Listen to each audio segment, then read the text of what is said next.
ಏನಂದರೆ ನಾನು sir 3 time ನಮ್ಮ ಸನ್ಮಾನಿ ಸರ್ 3rd ಟೈಮ್ ನಮ್ಗೆ ವಿನ್ ಮಾಡಿ ಕೊಟ್ಟಿದ್ದಾರೆ. ಫಸ್ಟ್ ಟೈಮ್ 2015ನಲ್ಲಿ ಗೆದ್ದು ಕೊಟ್ಟಿದ್ದಾರೆ. ಆ ಟೈಮ್ ಬಂದು ನಮ್ಮದು ಅರಿಯರ್ಸು ಇದೆಲ್ಲ ಇದು ಕ್ಲಿಯರ್ ಮಾಡಿದ್ದಾರೆ ಸರ್. ಆಮೇಲೆ ಅದು ಮತ್ತೆ 2017ನಲ್ಲಿ ಆ ಟೈಮ್ನಲ್ಲಿ ಗ್ರ್ಯಾಜುಯೇಟ್ ಇಂಟ್ರೆಸ್ಟ್ ಹಣ ಬಂದಿಲ್ಲ ಅಂತ 2017ನಲ್ಲಿ ಕೇಸ್ ಹಾಕಿದ್ದಾರೆ. ಆ ಕೇಸ್ ಗೆದ್ದಿದ ಮೇಲೆ 10% ಕೋರ್ಟ್ನಲ್ಲಿ ಅಪ್ರೂವಲ್ ಆಯಿತು. ಆ 10%ನಲ್ಲಿ ಅವರು 2001ನಿಂದ 15ವರೆಗೆ ಕೊಡಬೇಕಂತ ಕೋರ್ಟ್ ಆರ್ಡರ್ ಆಯಿತು. ಆ ಕೋರ್ಟ್ ಆರ್ಡರ್ನಲ್ಲಿ but only BGML has given only 4 years, 11 years are spending. ಆ ದುಡ್ಡು ಬಂದು 2017 ಕೇಸ್ ಗೆದ್ದಿದ ಮೇಲೆ 2022ನಲ್ಲಿ ಕೊಟ್ಟಿದ್ದಾರೆ, only for 4 years.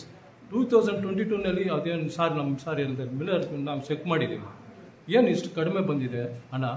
11 years 15 years ಕೊಡಬೇಕು ಅವ್ರ ಬಗ್ಗೆ. ಅವ್ರು given only 4 years amount. It is very less. ಆ ಟೈಮ್ನಲ್ಲಿ ನಾವು 13,000, 15,000, 17,000 ಅಂತ ತಗೊಂಡಿದ್ವಿ.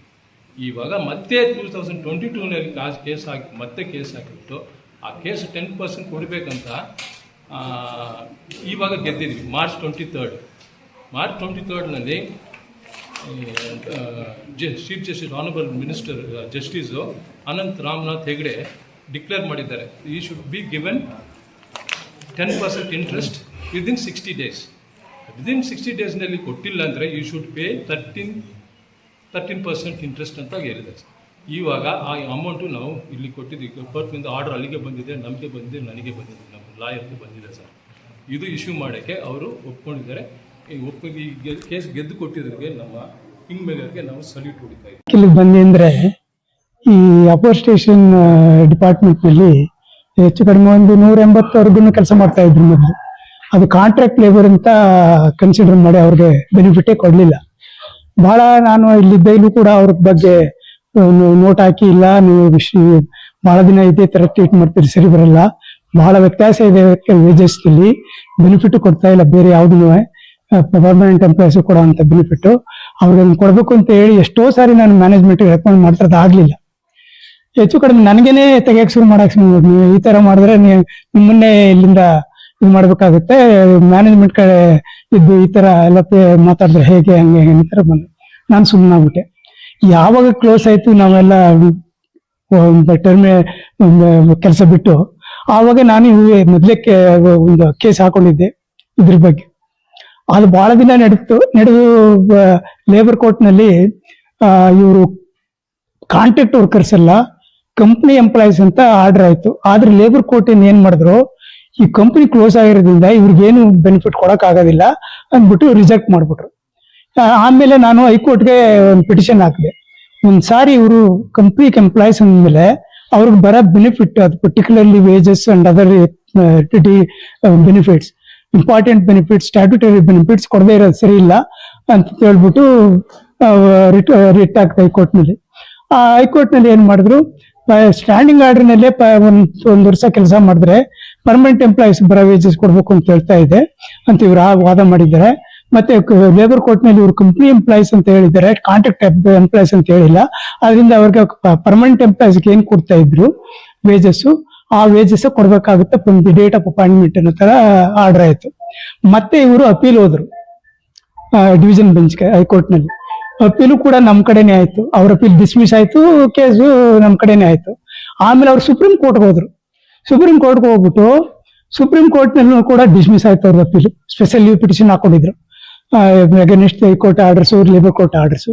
ಸುಪ್ರೀಂ ಕೋರ್ಟ್ನಲ್ಲೂ ಕೂಡ ನಮ್ ಕಡೆನೆ ಆಯ್ತು, ಎಂಪ್ಲಾಯೀಸ್ ಪರವಾಗಿ ಆಯ್ತು. ಅದಾದ ನಂತರ ಇವ್ರಿಗೆ ಡಿಫರೆನ್ಸ್ ಆಫ್ ವೇಜಸ್, ಗ್ರಾಚ್ಯುಟಿ ಅದೆಲ್ಲ ಕೊಟ್ರು. ಒಬ್ಬೊಬ್ರಿಗೆ ಒಂದು ಹೆಚ್ಚು ಕಡಿಮೆ 4 ಲಕ್ಷ, 5 ಲಕ್ಷ, 3 ಈ ತರ depending upon the number of years of service putting dum they got benefits. Benefit ಕೊಡುವಾಗ ಇವ್ರಿಗೆ ಗ್ರಾಚ್ಯುಟಿ ಕೊಟ್ರು ಲೆಕ್ಕ ಮಾಡಿ, ಆದ್ರೆ ಇಂಟ್ರೆಸ್ಟ್ ಕೊಡ್ಲಿಲ್ಲ ಅದಕ್ಕೆ. ಅದು ಸ್ಟ್ಯಾಟ್ಯೂಟರಿ ಪೇಮೆಂಟ್, ಅದಕ್ಕೆ 1 ತಿಂಗಳೊಳಗೆ ಕೊಡ್ಬೇಕು ಟರ್ಮಿನೇಷನ್ ಆದ್ಮೇಲೆ. ಅದು ಇದು ಟರ್ಮಿನೇಷನ್ ಆಗಿ ಬಹಳ ವರ್ಷ ಆಗಿದೆ, ಇವ್ರಿಗೆ ಕೊಟ್ಟೇ ಇರಲಿಲ್ಲ. ಅದರಿಂದ ಯಾವತ್ತು ಇದರಿಂದ ಟರ್ಮಿನೇಟ್ ಆಗಿದೆ ಆ ಡೇಟ್ ನಿಂದ ಎಲ್ಲಿವರೆಗೂ ಕೊಟ್ಟಿಲ್ಲ ಆ ಬಿಟ್ಟಿಗೆಲ್ಲ ಇಂಟ್ರೆಸ್ಟ್ ಕೊಡ್ಬೇಕು ಅಂತ ಕಂಟ್ರೋಲಿಂಗ್ ಅಥಾರಿಟಿಗೆ ಪಿಟಿಷನ್ ಹಾಕಿ ಅವರು ಆರ್ಡರ್ ಮಾಡಿದ್ರು. ಅದಾದ್ಮೇಲೆ ಮ್ಯಾನೇಜ್ಮೆಂಟ್ನವ್ರು ಅಪೀಲ್ ಹೋದ್ರು ಅಪೀಲೇಟ್ ಅಥಾರಿಟಿಗೆ. ಅಪೀಲ್ ಎಲ್ಲೂ ಕೂಡ ಅವ್ರ ಅಪೀಲ್ ಡಿಸ್ಮಿಸ್ ಆಗಿ ನಮ್ ಕಡೆನೇ ಆಯ್ತು. ಮತ್ತೆ ಹೈಕೋರ್ಟ್ಗೆ ಹೋದ್ರು against appellate authority and controlling authority. ಹೈಕೋರ್ಟ್ನಲ್ಲೂ ಕೂಡ ನಮ್ಮ ಕಡೆನೇ ಆಯ್ತು. ಆವಾಗ ಇಂಟ್ರೆಸ್ಟ್ ಆದ್ಮೇಲೆ ಅಲ್ಲೂ ಕೊಡ್ಲಿಲ್ಲ. ಬಹಳ ದಿನ ತತ್ತಾಯ್ತು. ನಾವು ಮಿನಿಸ್ಟ್ರಿಗೆ ಬರ್ದಾಯ್ತು, ಸೆಕ್ರೆಟರಿ ಬರ್ದಾಯ್ತು, ಎಷ್ಟೋ ಸರಿ ಬರ್ದೂ ಕೂಡ ಏನು ಆಗ್ತಾ ಇಲ್ಲ ಅಂತ ಹೇಳ್ಬಿಟ್ಟು ಕೊನೆಗೆ ಕಂಪನಿ ಕೋರ್ಟ್ಗೆ ಒಂದು ಪಿಟಿಷನ್ ಹಾಕಿದೆ. ಈ ತರ ಹಿಂಗೆಲ್ಲ ಆಗ್ತಾ ಇದೆ, ಇದನ್ನ ಇಂಪ್ಲಿಮೆಂಟ್ ಮಾಡಿ ಅಂತ ಆರ್ಡರ್ಸ್ ಮಾಡ್ಬೇಕು ಹಂಗೆ ಹಿಂಗೆ ಅಂತ. ಸೊ ಅದು ಹಿಯರಿಂಗ್ ಆದ್ಮೇಲೆ ಕಂಪನಿ ಕೋರ್ಟ್ ಏನ್ ಮಾಡ್ತು, ಈ ಗ್ರಾಚ್ಯುಟಿ ಟರ್ಮಿನೇಟ್ ಆದ 1 ತಿಂಗಳೊಳಗೆ ಕೊಡ್ಬೇಕು, ಕೊಡದೇ ಇದ್ರಿಂದ ಇಂಟ್ರೆಸ್ಟ್ ಕೊಡ್ಬೇಕಾಗುತ್ತೆ. ಆ ಡೇಟ್ ನಿಂದ ಯಾವತ್ವರ್ಗು ಯಾವಾಗ ಕೊಟ್ರು ಇವ್ರಿಗೆ ಗ್ರಾಚ್ಯುಟಿನ ಡಿಫ್ರೆಂಟ್ ಮೇ ಬಿ ಒಂದು 15 ವರ್ಷ ಆದ್ಮೇಲೆ ಕೊಟ್ಟಿದ್ದಾರೆ. ಅದಕ್ಕೆಲ್ಲ ಇಂಟ್ರೆಸ್ಟ್ ಕೊಡ್ಬೇಕು ಅಂತ ಇದು ಮಾಡಿ ಆರ್ಡರ್ ಆಯ್ತು. ಅದಾದ್ಮೇಲೆ ಈಗ ಇವರು ಒಂದು ಅಪ್ಲಿಕೇಶನ್ ಹಾಕೊಂಡಿದ್ದಾರೆ ಹೈಕೋರ್ಟ್ಗೆ, ಕಂಪ್ನಿ ಕೋರ್ಟ್ಗೆ. ಇದು ಒಂದು 40 ಲಕ್ಷ ಗಂಟ ಬರ್ತದೆ. ನಾವು ಈಗ ಮ್ಯಾನೇಜ್ಮೆಂಟ್ನವರು ರೈಲ್ವೆ ಡಿಪಾರ್ಟ್ಮೆಂಟ್ಗೆ ಸ್ವಲ್ಪ ಜಾಗ ಕೊಟ್ಟರು ಟ್ರ್ಯಾಕ್ ಅಂತ, ಅವರು ಒಂದು 8 ಕೋಟಿ ಡಿಪಾಸಿಟ್ ಮಾಡಿದ್ದಾರೆ ಹೈಕೋರ್ಟ್ನಲ್ಲಿ. ಹಂಗೇನೆ ಸ್ಕ್ರಾಪ್ ಅದು ಇದು ರಾಮಗಿರಿ ಚಿಕ್ಕರಮುಂಡ ಇಲ್ಲೆಲ್ಲ ಮಾರದ ದುಡ್ಡೆಲ್ಲ ಬಂದು ಅದನ್ನು ಡಿಪಾಸಿಟ್ ಮಾಡಿದ್ದಾರೆ. ಇನ್ನು ಕೆಲವು ಪೇಮೆಂಟ್ ಕಂಪನಿಗೆ ಬರ್ಬೇಕಾದದ್ನ ಕಂಪನಿ ಆಗಿರೋದ್ರಿಂದ ಕಂಪನಿ ಬರೋದಿಲ್ಲ ಹೆಸರಿಗೆ. ಅದು ಕೋರ್ಟ್ ಅಲ್ಲಿ ಎಲ್ಲಿ ಪೆಂಡಿಂಗ್ ಇದೆ ಅಲ್ಲಿ ಕೋರ್ಟ್ ನಲ್ಲಿ ಡಿಪಾಸಿಟ್ ಮಾಡ್ಬೇಕು. ಸೊ ಎಲ್ಲಾ ಅಮೌಂಟ್ ಕೂಡ ಕೋರ್ಟ್ ನಲ್ಲಿ ಡಿಪಾಸಿಟ್ ಮಾಡಿದ್ದಾರೆ. ಈಗ ಇವರು ಈ ದುಡ್ಡಿಗೆ ಒಂದು 40 ಲಕ್ಷ ಬರುತ್ತದೆ ಎಲ್ಲಾ ಎಂಪ್ಲಾಯೀಸ್ ಗಳಿಗೂ ಕೊಡಕ್ಕೆ. ಆ 40 ಲಕ್ಷ ನಮ್ಮ ಹತ್ರ ದುಡ್ಡಿಲ್ಲ, ಕಂಪನಿ ಕ್ಲೋಸ್ ಆಗಿದೆ. ನಾವು ನಿಮ್ಮ ಇದು ಬೇರೆ ಕಂಪನಿಗೆ ಬಂದಿರೋದು ಡಿಪಾಸಿಟ್ ಆಗಿದೆಯಲ್ಲ ಹೈಕೋರ್ಟ್ ನಲ್ಲಿ, ಆ ದುಡ್ಡಿನಲ್ಲಿ 41 ಲಕ್ಷ ರಿಲೀಸ್ ಮಾಡಿ ಇವ್ರು ಕೊಡ್ಬೇಕು ಅಂತ ಹಾಕೊಂಡಿದ್ದಾರೆ. ಸೊ ಅದಕ್ಕೊಂದು ಅಪ್ಲಿಕೇಶನ್ ಹಾಕೊಂಡು ನಾನಿದ್ದೀನಿ, ಸರಿ ಅದಕ್ಕೂ ಅಟೆಂಡ್ ಆಗ್ಬೇಕು, ಅದಕ್ಕೆ ಅಟೆಂಡ್ ಆಗ್ತೀವಿ. ಅದು ಮೋಸ್ಟ್ಲಿ ಆಗುತ್ತೆ, ಅದೇನು ತೊಂದರೆ ಆಗೋದಿಲ್ಲ.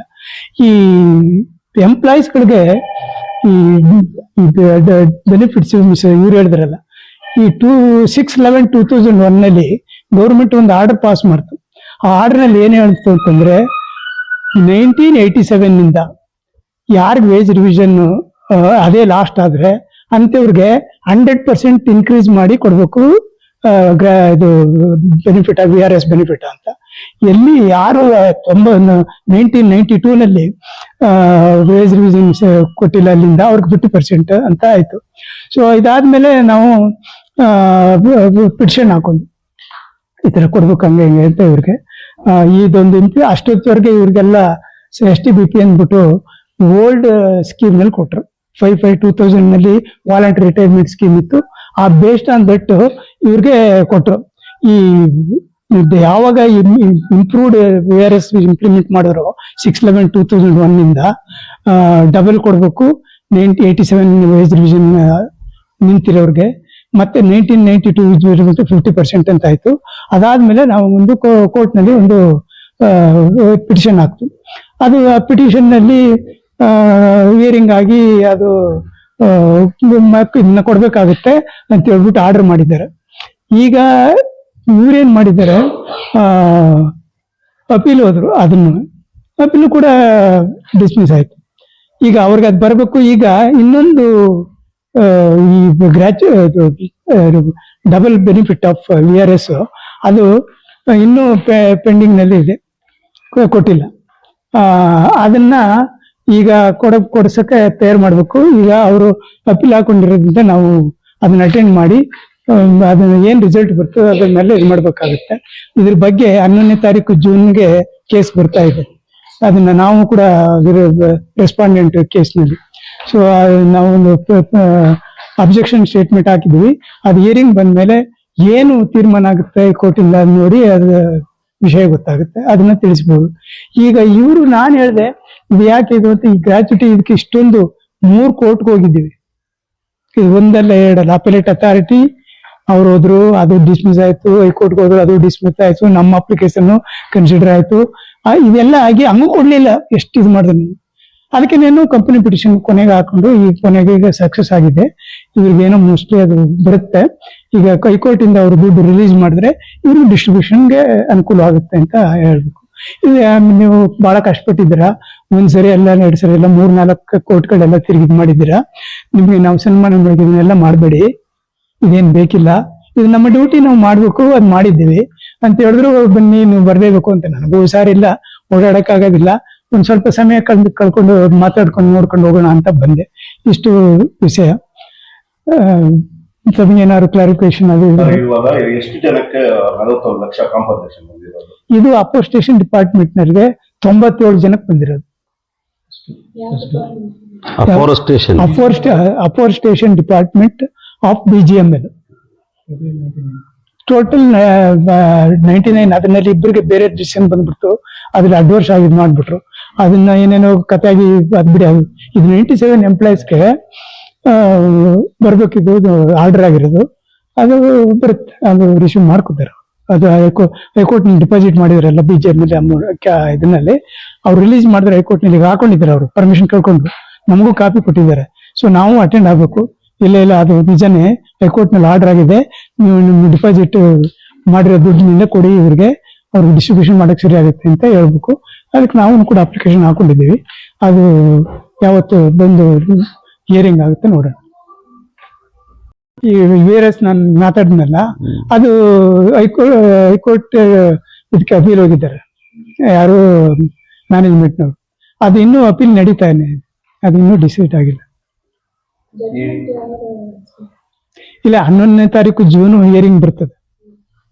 ಆ ಹಿಯರಿಂಗ್ ನಲ್ಲಿ ಏನಾಗುತ್ತೆ, ಅದು ಒಂದೇ ದಿನಕ್ಕೆ ನಡೆದಿಲ್ಲ. ಕೋರ್ಟ್ ಕೇಸ್ ಅಂತಂದ್ರೆ ಒಂದ್ ಕೇಸ್ ಹಾಕಿದ್ರೆ 4 ವರ್ಷ 5 ವರ್ಷ ಏನ್ ನಡೀತಾನೆ ಇರ್ತದೆ. ಒಂದ್ ದಿನಕ್ಕೆಲ್ಲ 100-120 ಕೇಸ್ ಹಾಕೋತಾರೆ ಒಬ್ಬೊಬ್ಬ ಜಡ್ಜ್ಗೆ.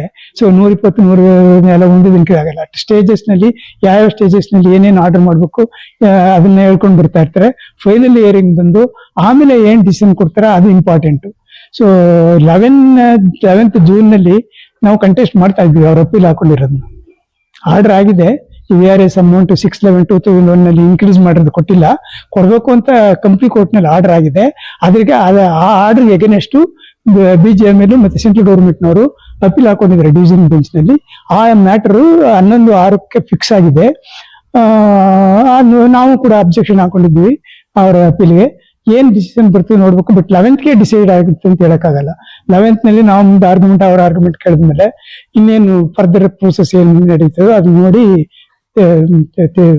ಡಿಸಿಷನ್ ಯಾವಾಗ ಬರ್ತದೋ ಅದ್ರ ಮೇಲೆ ನಾವು ಏನಾದ್ರು ಮಾತಾಡ್ಬೋದು. ಮತ್ತೆ ಇನ್ ಬಿಟ್ವೀನ್ ಈಗ ಈ ಕಂಪ್ನಿ ಕ್ಲೋಸ್ ಆಯ್ತು. ಈ ಸೈನಾಯ್ಡ್ ಇದೆಯಲ್ಲ, ಅದು 3 ಲೊಕೇಶನ್ ನಲ್ಲಿ ಇದೆ. ಒಂದು 30 ಮಿಲಿಯನ್ 13 ಲೊಕೇಶನ್ ನಲ್ಲಿ 30 ಮಿಲಿಯನ್ ಟನ್ಸ್ ಆಫ್ ಇದಿದೆ ಟೈಲಿಂಗ್ಸ್, ಡಂಪ್ಸ್. ಅದನ್ನೂ ಕೂಡ ಸ್ವಲ್ಪ ಚಿನ್ನ ಇದೆ, 0.8 ಗ್ರಾಮ್ ಪರ್ ಟನ್ ನಲ್ಲಿ. ಮತ್ತೆ ಬೇರೆ ಟಂಗ್ಸ್ಟನ್ ಮತ್ತೆ ಅದರ ಮೆಟೀರಿಯಲ್ಸ್ ಕೂಡ ಇದೆ. ಅದನ್ನ ಮಾಡಬಹುದು, ಅದು ಲಾಭದಾಯಕವಾಗಿ ನಡೆಸಬಹುದು ಅನ್ನೋ ತರ ಇದಿದೆ. ಈಗ ಇವ್ರ ಕಂಪ್ನಿ ಕ್ಲೋಸ್ ಆಗಿರೋದ್ರಿಂದ ಕಂಪ್ನಿ ಇವ್ರನ್ನ ನಡೆಸಕ್ಕಾಗಲ್ಲ. ಗೌರ್ಮೆಂಟ್ ಅವ್ರಿಗೆ ಏನ್ ಮಾಡಿದ್ದಾರೆ ಅದನ್ನ ನಾವು ಆಕ್ಷನ್ ಮಾಡಿ ಸೇಲ್ ಮಾಡಕ್ ಹೋಗ್ತಾ ಇದ್ವಿ. ಅದಕ್ಕೆ ನಾವು ಪರ್ಮಿಷನ್ ಕೇಳ್ತಾ ಇದ್ವಿ ಅಂತ ಹೇಳ್ಬಿಟ್ಟು ಅದಕ್ಕೆ ಪರ್ಮಿಷನ್ ಫೈಲ್ ಮಾಡ್ಬಿಡ್ತಾರೆ ಒಂದು ಕಂಪ್ನಿ ಕೋರ್ಟ್ ನಲ್ಲಿ. ಹೈಕೋರ್ಟ್ ಕಂಪ್ನಿ ಕೋರ್ಟ್ ನಲ್ಲಿ ಪರ್ಮಿಷನ್ ಕೇಳಿ ಫೈಲ್ ಮಾಡಿದ್ದಾರೆ. ಸೊ ಅದು ಹಿಯರಿಂಗ್ ಬಂದು ಏನಾಗುತ್ತೆ ನೋಡ್ಬೇಕು. ಆಮೇಲೆ ಈ ಸುಮಾರು 30 ಶಾಪ್ಸ್ ಗಳಿರ್ಬೇಕು, ಓಲ್ಡ್ ಶಾಪ್ಸ್, ಅವೆಲ್ಲ ಡಿಫ್ರೆಂಟ್ ಲೊಕೇಶನ್ ಅಲ್ಲಿ ಇರ್ತಕ್ಕಂಥ ಇನ್ಸ್ಟಾಲೇಷನ್ಸ್, ಮೆಟೀರಿಯಲ್ಸ್ ಅದನ್ನೆಲ್ಲ ಸ್ಕ್ರಾಪ್ ತರ ಆಗೋಗ್ಬಿಟ್ಟಿದ್ದಾವೆ. ಅದನ್ನ ಸೇಲ್ ಮಾಡೋಕ್ಕೂ ಕೂಡ ಪರ್ಮಿಷನ್ ಕೊಡ್ಬೇಕು ಅಂತ ಹೇಳ್ಬಿಟ್ಟು ಪಿಟಿಷನ್ ಹಾಕೊಂಡಿದ್ದಾರೆ ಯಾರು ಸೆಂಟ್ರಲ್ ಗವರ್ಮೆಂಟ್ನವರು. ಅದು ಇನ್ನು ಹಿಯರಿಂಗ್ ಒಂದ್ಸರಿ ಬಂದಿದೆ, ಅಲ್ಲಿ ರೆಸ್ಪಾಂಡೆಂಟೇ ಇಲ್ಲ. ಅವ್ರು ಪಿಟಿಷನ್ ಹಾಕಿದ್ದು BGML ಹಾಕೊಂಡಿದ್ರೆ, ಸೆಂಟ್ರಲ್ ಗೌರ್ಮೆಂಟ್ ಹಾಕೊಂಡಿದ್ರೆ ಯೂನಿಯನ್ ಆಫ್ ಇಂಡಿಯಾ ಅಂತ. ರೆಸ್ಪಾಂಡೆಂಟ್ ಯಾರು ಅಂತೂ ಹಾಕೇ ಇಲ್ಲ. ಅದಕ್ಕೆ ಲಾಸ್ಟ್ ಟೈಮ್ ಹಿಯರಿಂಗ್ ಬಂದಾಗ ಆ ಕೋರ್ಟ್ ಏನ್ ಹೇಳ್ತು, ರೆಸ್ಪಾಂಡೆಂಟ್ಸ್ ಇಲ್ಲ ಹಾಕಿದ್ದಾರೆ. ಎಷ್ಟೋ ಜನ ಕೋರ್ಟ್ ಕೇಸ್ ಹಾಕಿದ್ದಾರೆ ಕಂಪ್ನಿ ಕೋರ್ಟ್ ನಲ್ಲಿ. ಅದರಿಂದ ಎಲ್ಲರಿಗೂ ತಿಳಿಸ್ಬೇಕು ಅಂತ ನಮಗೂ ಕಾಪಿ ಕಳಿಸಿದ್ದಾರೆ ಅದ್ರ ಬಗ್ಗೆ. ಸೊ ನಾನು ಅದಕ್ಕೆ ಒಂದು ಅಬ್ಜೆಕ್ಷನ್ ಆಗ್ತಾ ಇದ್ವಿ.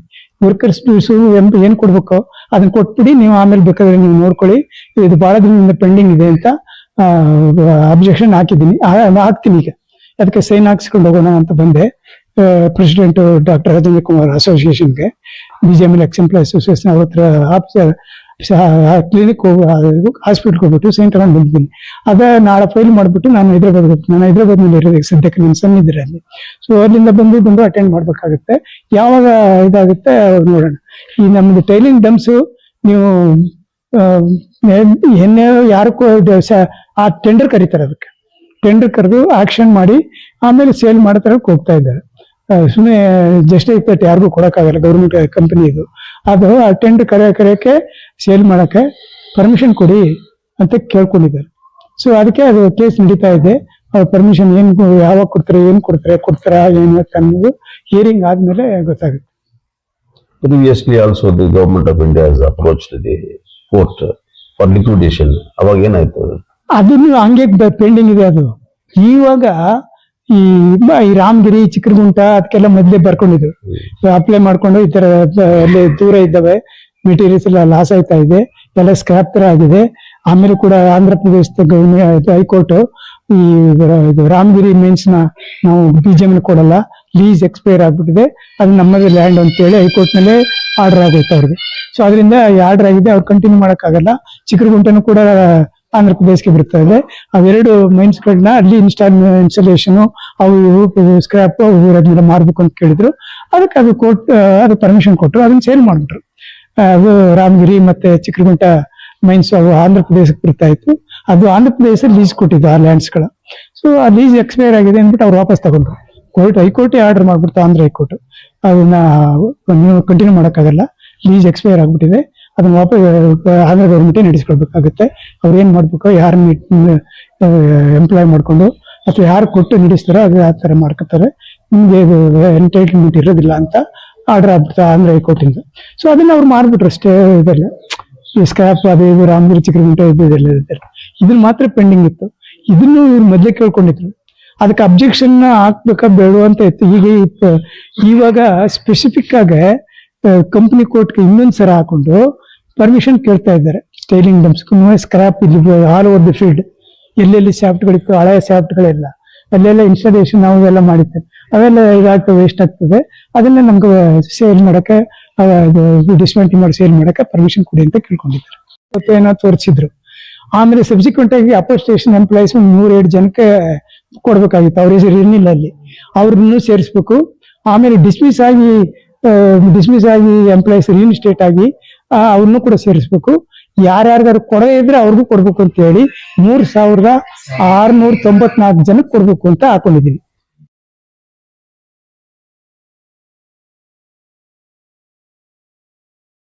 Teachers wanted for Kashamballi Rural High School immediate. Person pure and clean. No compromise. Best quality. Family restaurant.